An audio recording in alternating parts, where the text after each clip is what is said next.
Steve Kittrick joins me after today's 1-0 defeat here at Greenwich Avenue. Steve, just your initial assessment on that one, please. I thought we were a better team first half and probably should have scored, which we didn't. And then I thought the second half we set off really well. First 10, we hit the post, and then they had a little bit more desire than us in midfield. Second half after that, and I think we got overrun it middle midfield.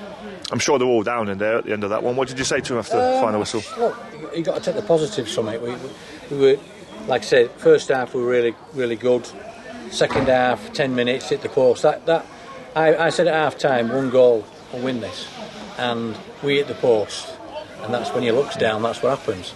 And if it goes in, they don't get back into it. We win the game. That's how I saw it. But fair play to them. I've just said to their gaffer what were your thoughts, and he just said that he thought we were better first half. And then after 10 minutes, they grabbed hold of the game, and you could see the disappointing thing is that they're expecting after the goal went in, we're never going to get back in it. You could see expecting, well, we've done. But positives are, you look at 60 minutes, and we were a better side. So, I've just been informed that, Baseford's lost, games in the last 10-15 minutes of a lot of games. So, I don't think you can complain about whether the keeper should come and get it, shouldn't get it. I think we should have dealt with it before it got to a corner. But we got a little bit open and we got stretched. But listen, we've only been here 2 minutes, and it's they've learned. I've just said go away and take out of it what you can. We've got to bounce back and win on Tuesday. It must be even frustrating for you watching it that, especially defensively, we were excellent throughout. I mean, Brad McGowan in particular was superb all afternoon, and until that point we looked sound until one lapse in concentration. That's football, isn't it? Yeah. That one chance and it goes in, and you're scratching your head. Should keeper come and do this? Should keeper come and do that? I don't know, because I haven't asked him. I can't criticise him, because I think he's one of the best keepers in the league. So he'll be disappointed that he hasn't come over the top of people and done something better. Thought it was a great delivery. And that's, I don't think, has he had a shot to save? No, I don't think he has. No. Has their keeper had a shot to save? That tells you what sort of game it was.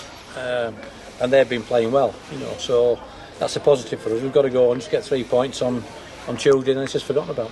You've been in charge now, you, Luke and Sam, for just under 2 weeks. You've been around long enough. What do you think we need to do to pull ourselves away from danger going into Tuesday?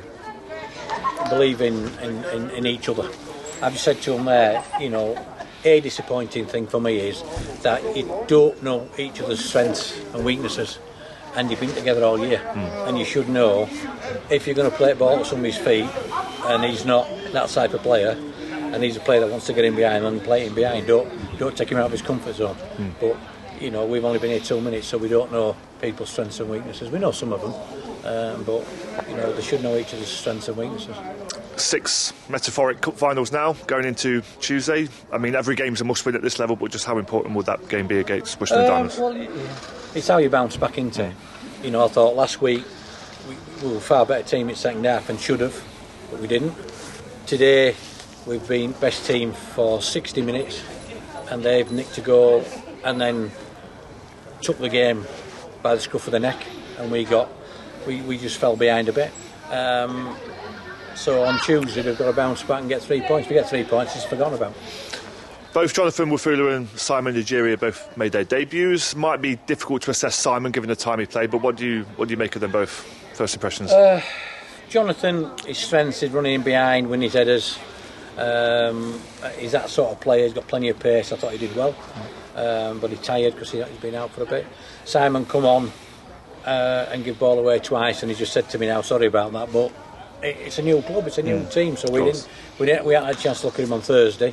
I don't think it was a case of making a change just because he's come and I fetched him. Corey was struggling, so we'd had a plan if Corey got to 60-70 minutes that we'd change it and put Simon in. But as you saw, once he got to pace at game, he grew into it and he was better. So there'll be a lot more from him, and there'll be a lot more from Jonathan. And finally, last one for me, we saw Owen Betts leave the ground on crutches and in a boot. I assume that happened on Thursday because he didn't play today. Can you give us any latest on him from the physio room? He'll be out. He'll be out now for all season. He's gone over the ball and twisted his ankle, which was, I saw him do it, and I was just hoping it just slipped and gone over on his ankle and up, but he's gone forward, and he's stretched everything. So I don't know what the terminology is with it, but it's not good. But hopefully he'll get fit and be as soon as he's right, he'll come back into the squad.